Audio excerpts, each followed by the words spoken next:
It is Christmas movie watching time.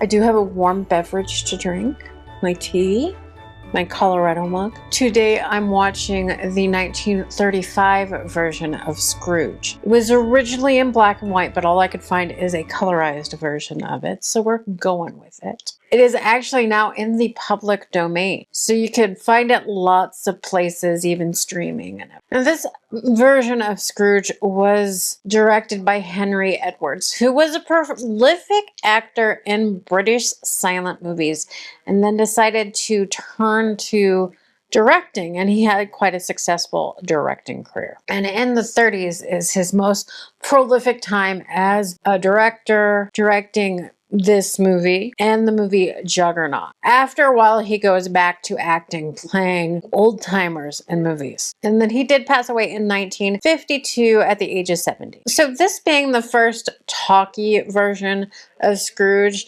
it's essential watching. It does have a darker, more brooding version of it. It's quite different than the way we perceive Scrooge. He is a brutish man. It's praised often for its atmospheric take. It's more of like the German style of filmmaking that was done in the time that this was made. But all in all, I mean, it's a must watch for any Scrooge fan to see the history of the evolution of the story, of the character even. It's also a much shorter version. It takes out some of the ambience, some of the learning where Scrooge got these personality traits from, what happened in his life to make him the way he is.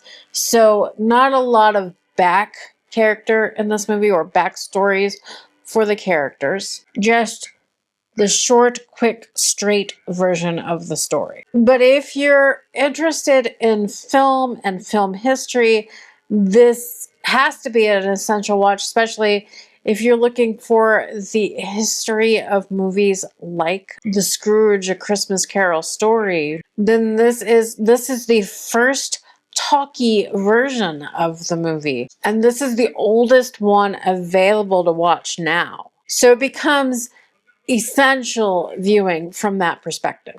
This version stars Seymour Hicks as Ebenezer Scrooge, who had played Scrooge before on stage. The first time he played it, I believe, is in 1901. There is one other talkie or sound version of Scrooge that came out in 1928, but it is considered a film short. It comes in just about 40 minutes long, and technically that is the first sound version of Scrooge.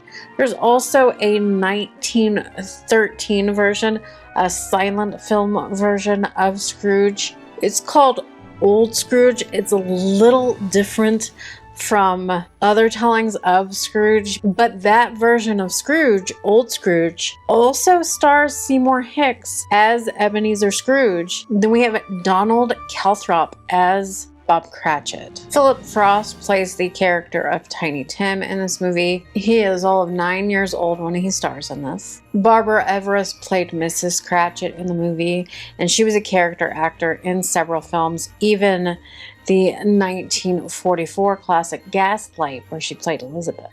The actor Claude Raines is actually in an uncredited part in this movie, and it's only his voice that you hear.